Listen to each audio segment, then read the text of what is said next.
তো বন্ধুরা, layer link করা যখন অনেকটা কষ্টকর হয়ে যায় তখন কিন্তু আমরা লেয়ার সেট করে থাকি। তো এখানে এইভাবে ক্লিক করে লেয়ার লিঙ্ক করাটা অনেকটা কষ্টসাধ্য, তখন আমরা এখান থেকে লেয়ার লিঙ্ক করে থাকি। যেরকম আমি এখানে এই লেয়ারের উপরে ক্লিক করলাম, এটা এর সঙ্গে এটা থাকবে। হ্যাঁ, ঠিক আছে, এই দুটো লিঙ্ক অবস্থায় আছে। এরপর আমরা এই যে এখানে ক্লিক করে দেখব, এই লেয়ার নেব, এরপরে এটা বাদ, এর সঙ্গে এই লেয়ার নেব। ঠিক আছে, তাহলে এই লেয়ার এবং এই লেয়ার, এই দুটোকে আমার লিঙ্ক করতে হবে। এটা এবং এটাকে আমি লিঙ্ক করে দিলাম। এই যে এই লেয়ার লিঙ্কটা দেখুন এলোমেলো অবস্থায় আছে, আপনি একটু দেখলে বুঝতে পারবেন। এখানে একটা আছে, আবার এখানে দুইটা আছে, আবার এর সঙ্গে এটাও আছে। ঠিক আছে, এলোমেলো অবস্থায় আছে। এইটা আমাদের যদি পরবর্তীতে ব্যবহার করতে হয়, আমরা এটিকে লিঙ্ক অবস্থায় রাখবো আর সেট অবস্থায় রাখবো। সেক্ষেত্রে কি করব, এরকম লিঙ্ক করা অবস্থায় এটাকে আমরা ড্র্যাগ করে নিয়ে গিয়ে এই যে ফোল্ডারের মতো অপশন আছে বন্ধুরা, এই ফোল্ডারের অপশনের মতো অপশনে ছেড়ে দেবো। তাহলে কিন্তু কি হবে, এই কয়টা লেয়ার একটি সেট হয়ে যাবে। যখন আমরা এই চোখে বাটনে ক্লিক করব বন্ধুরা, তখন কিন্তু পুরোটাই হাইড এবং আনহাইড হবে।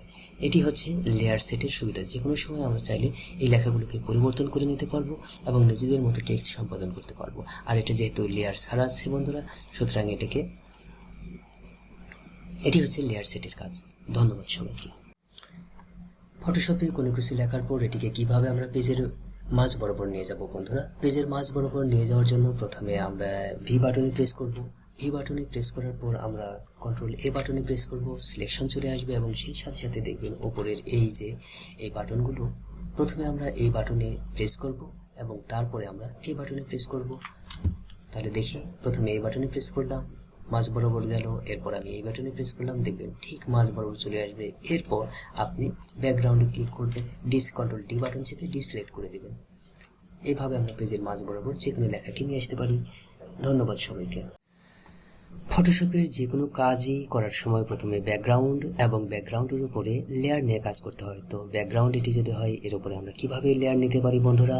লেয়ার নেওয়ার জন্য আমি দুইটি টেকনিক দেখাবো। প্রথমে আপনারা লেয়ারে ক্লিক করবেন, এরপরে নিউ ক্লিক করবেন, তারপরে লেয়ারে ক্লিক করার পর এরকম চলে আসবে। আপনারা এখান থেকে লেয়ার নিতে পারেন। ঠিক আছে, আমি এখানে লেয়ার নিয়েছি বন্ধুরা। এই যে লেয়ার পেনে আমরা লেয়ারটি দেখতে পাবো প্রথম। এরপর আমরা আরও একটি যদি লেয়ার চাই বন্ধুরা, সেক্ষেত্রে আমরা এই বাটনে ক্লিক করলেই লেয়ার চলে আসবে। ঠিক আরেকভাবে যদি আমরা লেয়ার নিতে চাই, সেটা হচ্ছে কন্ট্রোল শিফট এবং এন বাটনে প্রেস করলেও আমরা লেয়ার নিতে পারি। ঠিক এভাবেই আমরা লেয়ারগুলোকে নিতে পারি। ধন্যবাদ সবাইকে। ভিউয়ার্স, আজ আমি সুন্দর একটি কাজ দেখাবো, সেটি হচ্ছে অটো সিলেক্ট লেয়ার। আমি আপনাদের এই অপশনের কাজ দেখাবো। তো চলুন দেখি এই অপশনের কাজটি কি। তো বন্ধুরা, আমরা যখন এই যে মুভ টুলে ক্লিক করি, মুভ টুলে ক্লিক করার পর আমরা এভাবে কিন্তু সিলেক্ট করে লেয়ার, তারপরে প্রত্যেকটা লেয়ার 1, শেপ 1, এইভাবে কিন্তু নেওয়াটা অনেকটা বিরক্তিকর। আমরা যে লেয়ারে ক্লিক করি না কেন, সে লেয়ারটি যাতে মুভ করা যায়, এই জন্য আমরা এই অটো সিলেক্ট লেয়ারে ক্লিক করে চেকমার্ক দিয়ে রাখবো। তাহলে যেই লেয়ারের উপরে ক্লিক করব বন্ধুরা, এই যে ব্যাকগ্রাউন্ড, এই লেয়ারের উপর ক্লিক করলাম, দেখুন এই অংশ সিলেক্ট হয়ে গেছে। এই লেয়ারের উপর ক্লিক করলাম, দেখুন এই অংশে সিলেক্ট হয়ে গেছে। আবার এই লেখার উপরে ক্লিক করলাম, এটা সিলেক্ট হয়ে গেছে। আমরা এইভাবে সহজেই কিন্তু লেয়ার প্যানে না গিয়েই আমরা লেয়ারের উপরে ক্লিক করার মাধ্যমে লেয়ারকে সিলেক্ট করতে পারি। তো এই বাটনের কাজটি আমরা শিখলাম। ধন্যবাদ সবাইকে। বন্ধুরা, ফটোশপের মুভ টুলের টেক্সট বাউন্ডারি অপশনের কাজ আমি দেখাবো। টেক্সট বাউন্ডারি অপশনের কাজটা কি, তো চলুন দেখি টেক্সট বাউন্ডারি অপশন দিয়ে কি কাজ করা যায়। তো বন্ধুরা, ফটোশপে এরকম লেয়ার নেওয়া থাকলে সেই লেয়ারগুলোকে আমরা যখন সিলেক্ট করি, দেখতে পাচ্ছেন এটার কারণে কিন্তু লেয়ারগুলো সিলেক্ট, আমি যেই লেয়ারে ক্লিক করছি সেই লেয়ারটি কিন্তু কাজ করছে। কিন্তু বাউন্ডারির কাজটা কি, টেক্সট বাউন্ডারি, যখন আমি এই বাটনে ক্লিক করব, দেখবেন যে এরকম একটি ডটেড একটি সিলেকশনের মতো একটি রেখা দেখা যাবে, বাউন্ডারি শো করবে। এই যে বাউন্ডারি শো করছে, এই বাউন্ডারি শো করছে। এর কাজটা কি, আমরা এটাকে বাউন্ডারির ভিতরে এটাকে আমরা কি করতে, এভাবে রোটেট করতে পারি। আবার এই যে বিন্দুটাকে আমরা যে কোনো অংশ নিয়ে কিন্তু এভাবে রোটেট করতে পারি, ট্রান্সফর্ম করতে পারি, মুভ করতে পারি। আর কি করতে পারি বন্ধুরা, ঠিক রোটেট এবং ট্রান্সফর্মের জন্য আমরা কিন্তু এটি ব্যবহার করতে পারি। ঠিক একইভাবে এটাকেও আমরা রোটেট করতে পারবো এবং ট্রান্সফর্ম করতে পারবো। শুধু এদিকেই রোটেট করতে পারবো তা নয়, এটাকে আমরা ট্রান্সফর্মও করতে পারবো। ট্রান্সফর্ম পরবর্তীতে আমি দেখাবো। ধন্যবাদ সবাইকে। বন্ধুরা, আজ আমি লেয়ার লিঙ্ক নিয়ে কথা বলবো। লেয়ারগুলোকে একসাথে মুভ করানোর জন্য লেয়ার লিঙ্ক ব্যবহার করা হয়। লেয়ার লিঙ্ক কিভাবে করা হয় বন্ধুরা? প্রথমে একটি লেয়ার, এই যে এটা হচ্ছে আমার ব্যাকগ্রাউন্ডে সিলেকশন অবস্থায় আছে, এখানেও দেখতে পাচ্ছেন ব্যাকগ্রাউন্ড সিলেকশন অবস্থায় আছে। আমি যদি এখানে ক্লিক করি বন্ধুরা, তাহলে কিন্তু এই লেয়ারটি আমি ইচ্ছে মতো মুভ করতে পারছি। আবার এই লেয়ারটিকে কিন্তু আমরা এই লেয়ারটিকে ক্লিক করার পরে এই লেয়ারটিকে ইচ্ছা মতো মুভ করতে পারছি। এই লেয়ারটিকে যদি আমি এই লেয়ারের উপর রাখি বন্ধুরা, এই দুটোকে একসাথে যদি আমি মুভ করতে চাই, সেক্ষেত্রে এই লেয়ারের সঙ্গে এই লেয়ারটি লিঙ্ক করতে হবে। তো তার আগে আমি আলাদাভাবে লেয়ারটি লিঙ্ক করে দেখাই। এই লেয়ারটি আমার সিলেকশন অবস্থায় আছে। আমি শিফট চেপে যদি এই লেয়ারের উপরে ক্লিক করি বন্ধুরা, তাহলে দেখবেন দুটি লেয়ার একসঙ্গে হয়ে গেছে। এটি হচ্ছে লেয়ার লিঙ্ক। আমি আবারও যদি শিফট চেপে এর উপরে ক্লিক করি বন্ধুরা, লেয়ার লিঙ্কটি উঠে গেছে। এবার আমি এর উপরে নিয়ে এসে যদি শিফট চেপে এই লেয়ারের উপরে ক্লিক করি বন্ধুরা, এই লেয়ারের উপরে ক্লিক করি, তাহলে দেখবেন এই দুটি লেয়ার একটি লেয়ারে পরিণত হয়ে গেছে। এভাবে আমরা লেয়ার লিঙ্ক করতে পারি এবং লেয়ার লিঙ্কে আউট করতে পারি। ঠিক আছে বন্ধুরা, ধন্যবাদ সবাইকে। বন্ধুরা, আজ আমি তোমাদের লেয়ার অ্যালাইন করা শেখাবো। লেয়ার অ্যালাইন কিভাবে করতে হয় সেটি দেখাই। লেয়ার অ্যালাইন কি? প্রথমে আমরা এই টেক্সটের উপরে ক্লিক করি। ক্লিক করার পর যদি আমরা কন্ট্রোল এ বাটনে প্রেস করি বন্ধুরা, এই ওপরে একটি বাটন তোমরা দেখতে পাবে, কয়েকটি বাটন দেখতে পাবে। এটি হচ্ছে লেয়ার অ্যালাইনমেন্টের বাটন। ঠিক আছে, এই বাটনগুলো ব্যবহার করে আমরা অ্যালাইনমেন্ট করা শিখব। সিলেকশন থাকা অবস্থায় সিলেকশন যখন উঠে দেবো, দেখবে যে এটাও কিন্তু কি হয়ে যাবে, ডিএক্টিভ হয়ে যাবে। আমি আবারও সিলেক্ট করলাম। সিলেক্ট করার পর এই যে লেয়ার, এই লেয়ারটিকে আমি এই অপশনে যদি ক্লিক করি, একদম টপ মার্জিনের সঙ্গে এটি অ্যালাইন হয়ে গেছে। এরপর দেখবো যে মিডিলের সঙ্গে অ্যালাইন হয়ে গেছে। এরপর তৃতীয়টাতে যখন ক্লিক করবো এবং বটমের সঙ্গে এটি অ্যালাইন হয়ে গেছে বন্ধুরা। আমি আবারও মিডিলে নিয়ে আসি এটিকে। এখন যদি এই পাশেরগুলোতে আমি ক্লিক করি, অ্যালাইনমেন্ট লেফট এজ, এটি বামের সঙ্গে যাবে। এরপর এটা মিডিলে গেল এবং এরপর ক্লিক করলাম, এটি বামে গেল। তো এটি হচ্ছে লেয়ার অ্যালাইনমেন্ট। এটি কি শুধু টেক্সটের ক্ষেত্রে হয়? না, এগুলো সব শেপের ক্ষেত্রে হয়। আমি এই টেক্সটটিকে উপরে নিয়ে গেলাম। আমি কি করলাম, ডিসিলেক্ট করি। ডিসিলেক্ট করার পর এটাকে আমি এপাশে নিয়ে যাই। এই যে লেয়ার একটি নিয়েছি বন্ধুরা, এই লেয়ারটি আমি যেখানে খুশি সেখানে রাখলাম। রাখার পরে যদি আমি কন্ট্রোল এ বাটনে প্রেস করি, করার পর যদি আমি অ্যালাইনমেন্ট ঠিক করতে চাই, এটি কিন্তু পেজের মাঝে গিয়েছে, এটি পেজের মাঝে গিয়েছে। আবার আরেকটি শেপ আমি নিলাম বন্ধুরা, সেই শেপটিকে, এই যে শেপটি নিলাম, এরপর লেয়ারের উপর ক্লিক করি।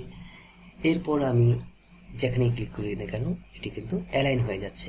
আমি সমস্ত লেয়ারগুলোকে এরপর যদি এই টেক্সটের উপরে ক্লিক করলাম, টেক্সটটাকে আমি অ্যালাইন করলাম বন্ধু। এই যে দেখুন, খুব সুন্দরভাবে কিন্তু এটা অ্যালাইন হয়ে গেল। ঠিক এভাবেই অ্যালাইন করা হয়। ধন্যবাদ সবাইকে। বন্ধুরা, লেয়ার অ্যালাইনমেন্টের আরও একটি কাজ দেখাবো। আমার এখানে কয়েকটি টেক্সট দেখতে পাচ্ছ, তিনটি কিন্তু এলোমেলো অবস্থায় আছে। আমি একই দিকে এগুলোকে রাখতে চাই, এই জন্য এই লেয়ারগুলোকে আমাকে লিঙ্ক করে নিতে হবে। শিফট চেপে যদি আমি এক এক করে লেয়ারগুলোর উপরে ক্লিক করি, তাহলে কিন্তু লেয়ারগুলো লিঙ্ক হয়ে গিয়েছে। আমি এখন যদি লেফটে করতে চাই, দেখুন লাইনগুলো এক হয়ে গেছে। আমি যদি মিডিলে করতে চাই, সেক্ষেত্রেও কিন্তু লেয়ারগুলো এক হয়ে গিয়েছে, এবং বামে করতে চাই, লেয়ারগুলো এক হয়ে গিয়েছে। কিন্তু এটি পেজের সঙ্গে কিন্তু এক হয়নি। আমি আবারও দেখাচ্ছি, যখন বামে করেছি তখন একরকম হয়েছে, যখন মিডিলে করেছি তখন একরকম হয়েছে, তখন এগুলো নিজেদের মধ্যে কিন্তু অ্যালাইন হয়েছে। এখন যদি আমি সবগুলো হোল সিলেক্ট করি, সেক্ষেত্রে কিন্তু আমি যখন মিডিল করব, লেফট করব, রাইট করব, এটি কিন্তু পেজের সাথে হচ্ছে বন্ধুরা। আমি আবারও বলছি, আমি সিলেকশন ছাড়া যখন এটাকে অ্যালাইন করেছি, কয়েকটা কিন্তু আমি সিলেকশন ছাড়া এগুলোকে অ্যালাইন করেছি। সিলেকশন ছাড়া অ্যালাইন করলে কি হচ্ছে, এটি পেজের বাইরে চলে যাচ্ছে।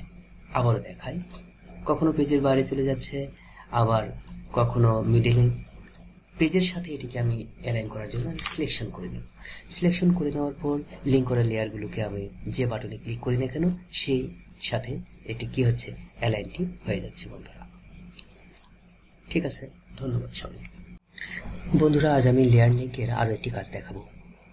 প্রথমে আমরা লেয়ারের উপরে ক্লিক করব বন্ধুরা। এরপর প্রথম লেয়ারটির সঙ্গে যদি আমরা এই লেয়ারটি লিঙ্ক করব, আমরা এটাতে ক্লিক করলাম, এরপর শিফট বাটন চেপে রেখে এর উপরে ক্লিক করলাম, এই দুটা লিঙ্ক হয়ে গেছে। এরপর আবার ব্যাকগ্রাউন্ডে ক্লিক করি বন্ধুরা। এরপর আবার চেক করার জন্য এখানে ক্লিক করে হ্যাঁ লিঙ্ক অবস্থায় আছে, অর্থাৎ লিঙ্কটা ছুটে যায়নি। এরপর আমরা দ্বিতীয় আরেকটি অংশে ক্লিক করি, এটা হচ্ছে লেয়ার, লেখার এর উপরে ক্লিক করলাম। এরপর শিফট চেপে আমি এই লেখার উপরে ক্লিক করব। দেখুন এই দুটো কিন্তু লিঙ্ক হয়ে গেছে। কখনো যদি আবার আমি এখানে ক্লিক করি, হ্যাঁ এই দুটো লিঙ্ক অবস্থায় আছে, আবার এখানে ক্লিক করি, এই দুটো লিঙ্ক অবস্থায় আছে। এখন এটার উপরে ক্লিক করি, এটা তো সিঙ্গেল। কখনো যদি এটিকে ব্যাকগ্রাউন্ডের সাথে লিঙ্ক হয়ে যায় বন্ধুরা, শিফট চেপে আমি ব্যাকগ্রাউন্ডের উপর ক্লিক করলাম। দেখুন এটাকে মুভ করা যাচ্ছে না, ঠিক আছে। আমি যখনই এটার উপর ক্লিক করে দেখবেন এটাকে মুভ করা যাচ্ছে না, তখন কিভাবে করবেন? তখন ব্যাকগ্রাউন্ডে লিঙ্ক অবস্থায় আছে, আপনি ব্যাকগ্রাউন্ডে লিঙ্ক অবস্থায় আছে, শিফট চেপে ব্যাকগ্রাউন্ডে ক্লিক করবেন, তাহলে লিঙ্কটা ছেড়ে যাবে। আবারও বলছি, এটিকে আমি ব্যাকগ্রাউন্ডের সঙ্গে লিঙ্ক করলাম। লিঙ্ক করার পর এটিকে ব্যাকগ্রাউন্ড থেকে আমি ছুটাতে পারছি না, ঠিক আছে। ব্যাকগ্রাউন্ড থেকে এটিকে আমি ব্যাকগ্রাউন্ডে আবারও ক্লিক করি, ব্যাকগ্রাউন্ড থেকে এটি ছুটে যাবে। আবার এই দুটি অপশনকে লিঙ্ক অবস্থায় আমি শিফট চেপে ব্যাকগ্রাউন্ডের সঙ্গে লিঙ্ক করে দিলাম, তাহলে কিন্তু এটা আর মুভ করবে না। কাজের সুবিধার্থে অনেক সময় আমাদেরকে এটিকে লিঙ্ক করে অর্থাৎ লক করে রাখতে হয়, যেক্ষেত্রে এটি পরিবর্তন হবে না। আমরা আবারও শিফট চেপে ব্যাকগ্রাউন্ডে ক্লিক করি বন্ধুরা, এই দুটা আলাদাই থাকবে।